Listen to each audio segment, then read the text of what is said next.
Um dos principais objetivos científicos do telescópio espacial James Webb é explorar a história do universo após o fim do período chamado Idade das Trevas, quando apareceram as luzes das primeiras estrelas e galáxias.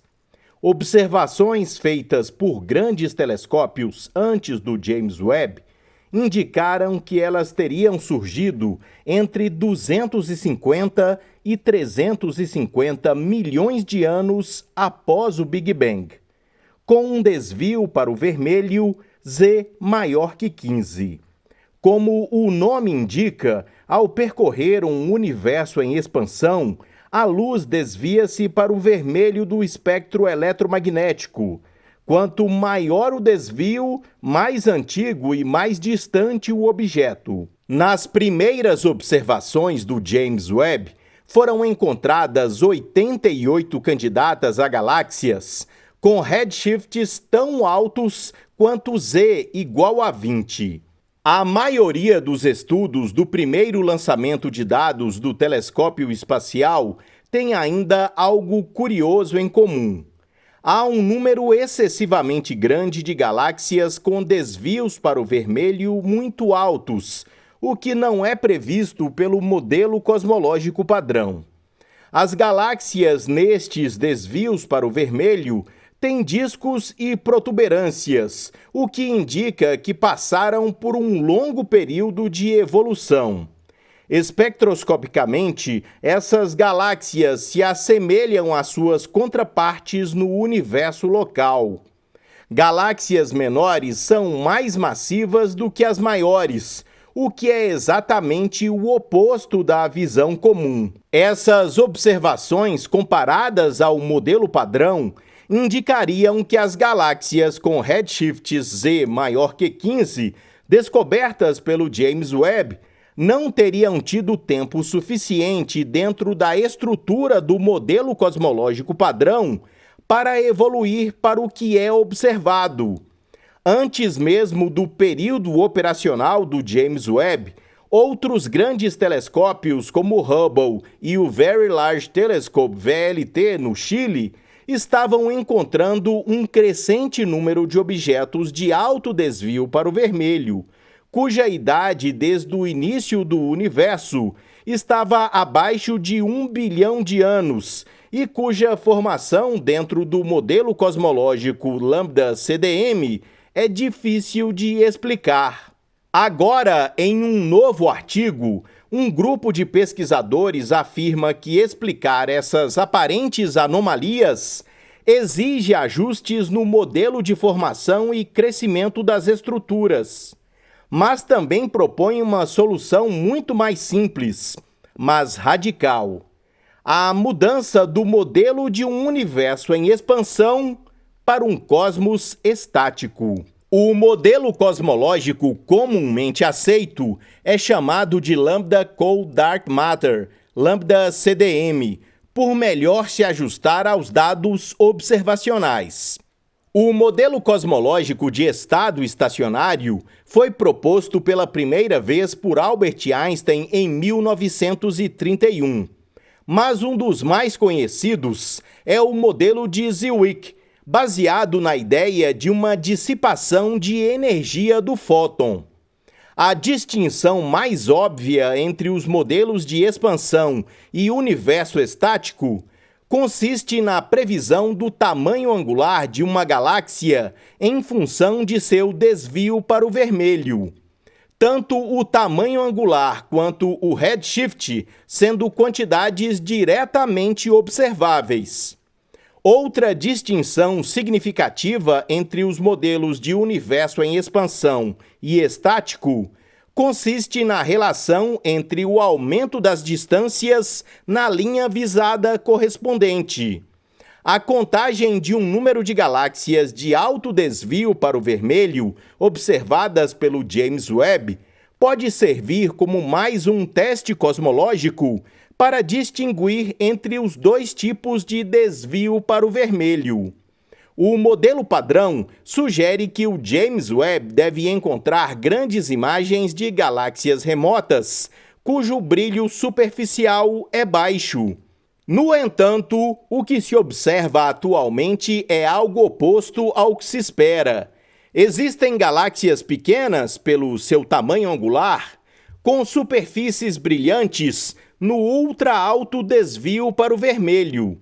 Os autores do artigo usaram dados do James Webb para comparar o modelo padrão com o modelo cosmológico alternativo de Zwick. Em seu trabalho, Zwick analisou 3 possíveis mecanismos físicos que poderiam fornecer a perda de energia necessária de fótons em seu caminho através do espaço-tempo: espalhamento Compton em elétrons livres, redshift gravitacional devido a poços de potencial gravitacional de galáxias ou aglomerados de galáxias ao longo do caminho do fóton, e transferência relativística geral de energia-massa de fótons para as massas distribuídas ao longo do caminho do fóton. Ao verificar a viabilidade desses 3 mecanismos, o próprio cientista demonstrou que os 2 primeiros não foram úteis para a explicação do redshift cosmológico, mas o terceiro, que recebeu o nome de teoria da luz cansada, ainda pode ser considerado uma alternativa viável. Uma das principais observações contra este mecanismo é a ausência de desfoque das imagens de galáxias remotas. Mas afirmam os cientistas que é possível explicar a interação fóton-elétron com a correspondente perda de energia do fóton sem qualquer ângulo de espalhamento. A maioria das galáxias encontradas dentro do campo de visão do James Webb são extremamente pequenas. Assumindo que suas massas são compatíveis às massas de galáxias no universo local, essas galáxias parecem extremamente estranhas. Elas têm discos bem desenvolvidos e contêm protuberâncias e poeira. Além disso, sua composição química é semelhante às das galáxias locais. Algumas delas provavelmente contêm o mesmo número de estrelas que a Via Láctea, mas parecem uma Via Láctea exprimida em 1/10 de seu tamanho. Em contraste, se olharmos para elas do ponto de vista de um observador em um ambiente não expansivo, descobriríamos que seus tamanhos são comparáveis aos tamanhos de galáxias locais e a peculiaridade de uma Via Láctea exprimida desaparece. De acordo com alguns estudos, a explicação seria o fato de que se tratam de protogaláxias, galáxias em formação com altos desvios para o vermelho. Mas os autores do novo estudo dizem que há um problema.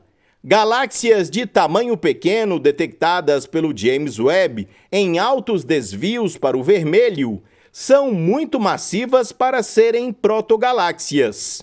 Isso desafia praticamente todos os modelos de evolução galáctica inicial com base no modelo padrão. Eles também apontam que, dada a área relativamente pequena atualmente explorada pelo James Webb, menos de 60 minutos de arco quadrados, o número de objetos muito brilhantes encontrados nesta área é surpreendentemente grande. As densidades numéricas de galáxias brilhantes são praticamente as mesmas para redshift Z maior que 9 e Z menor que 13, embora teoricamente devessem diminuir substancialmente em redshifts mais altos. Segundo os autores, é necessário cautela. Embora nossa análise das observações do James Webb favoreça um modelo estático do universo em vez da cosmologia padrão, universo em expansão, a última é fortemente apoiada por outras evidências observacionais. Os principais desafios que qualquer modelo cosmológico estático devem enfrentar são a radiação cósmica de fundo, CMB, a abundância de elementos químicos no universo e a formação da estrutura cósmica. Concluímos que as primeiras observações do James Webb de objetos de alto desvio para o vermelho não podem ser explicadas pelo modelo do universo em expansão. Tudo aponta para a possibilidade de que a idade real de objetos no universo é muito maior do que o previsto pela cosmologia Lambda-CDM. Claro, é preciso ser cauteloso sobre tal conclusão. Assim, antes de descartar o universo em expansão, é importante confirmar de forma robusta as novas descobertas. Sem dúvida, exposições muito mais longas e campos muito mais profundos serão adquiridos no futuro. Essas observações mais longas provavelmente resultariam na descoberta de novas galáxias em Z igual a 20 ou mais.